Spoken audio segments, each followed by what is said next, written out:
The biggest misconception that I always hear about my generation is that we don't want to work hard. To gain all this knowledge, you need years of experience.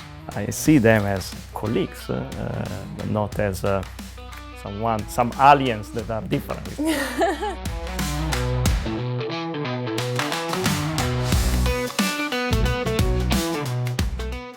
We are here to discuss different generations and their diverse career needs and goals. At my stage in my career, things such as retirement, work-life balance are obviously very, very important. But I would also say that some of the newer trends or developments that have come along in the last years, such as remote working, are very interesting. So I would say you can't fit somebody into a single box. I think each individual is special, yeah. I live just 15 minutes walking distance from here, so that's a part of the job I really enjoy, commuting and walk to the office. The city offers a lot of possibilities to simply from going to the supermarket to going to a restaurant. So that's very convenient, balancing family and work in that way. The team here is very open. So from that perspective, the work and the life come together and create give meaning to what I do every day. What especially resonates with me is the purpose of my work. So for me it's very important that I feel like I'm doing something meaningful and contributing to something meaningful. But also the flexible working is also very important to me and I think to the whole generation. The biggest change is that the business cycle, they become shorter, and then there was less stability. And at the same time, the competition went global. That creates challenges, but also a lot of opportunities. And in the meantime, also another generation entering the company, so the millennials. And we start basically to exchange between the Gen X and the millennium. And we learn, for example, the concept of purpose, the concept of flexibility, that when I started, it was not there in my generation.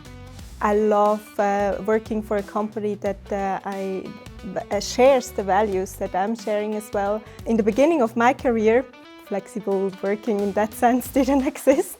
Starting with laptops, then obviously I really love working from everywhere and always be connected, because when I started as well in my first team at ABB 20 years ago, it was really like I was by far the youngest, and it was still like this mindset of you need to work until 5, even though you have done the work. I had a totally different mindset. I was like, okay, if I'm not at 4, I go at 4. But if I need to be there until 6, I stay until 6. Well, one example that comes to my mind as well in terms of how important it is, this exchange of knowledge. We are in the system business for the mining industry. What that means is we're not only selling products out of the shelf. So we are integrating different power solutions, automation solutions, and digital solutions. And to gain all this knowledge, you need years of experience. That if you would be in isolation or just reading catalogs would be close to impossible. So having the possibility to work together and close to an experienced colleague gives you all these years of real practical experience. So that's actually what I believe makes us stronger.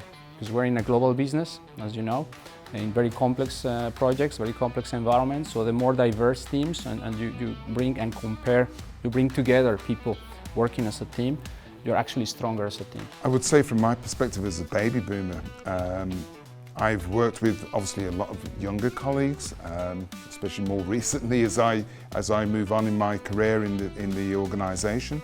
I'm often surprised actually when people come to me and actually ask me about certain things, and I share my experience, and it really sort of gives me a good feeling that they value me sharing my experiences and they see value in that, and I think both parties gain from that interaction. The biggest misconception for the millennials, I think, is this job hopper mentality. I see that we are very committed to our employer, but obviously as long as we feel valued and as long as we feel comfortable as well in this company and in the team, maybe. I don't think it's related to your generation, honestly, but it's related to the history of the generation. So if you look back to the baby boomers, that is the generation before mine, so it was very common for them to stay 40 years in a company. Then you came to my generation, and in some cases, in a lot of cases, it's the company that doesn't allow you to stay for 40 years in the same company, but they force you to change. And of course, it seems to me that more you change in generation in the direction of Gen Z and stuff like this, and more the environment is forcing you to change frequently. So the biggest misconception that I always hear about my generation is that we don't want to work hard, which I completely disagree with. I think just this demand for flexibility, for example, that we have, made people from other generations, especially the older generations, think that we don't want to work hard or we want to find excuses to not work. But I think the reason why we have those demands and look at this differently is because we realize that everybody is just different and everybody needs to reach their, I would say, reach their full potential at work, for example, in their job, to grow and to just deliver the best results. I think flexibility just allows my generation to reach their full potential. We have the Gen Z, they are entering the company. I see them as colleagues, but not as some aliens that are different with respect to me or respect to your generation. I fully agree with that. I think this individual and very broad learning portfolio that and as well the culture within the company. So many people that have been working at ABB, maybe from your generation or even like an older generation, for like 30 years or more. And I think that's a sign that ABB really supports you throughout all the generations over a long time and looks at the person individually.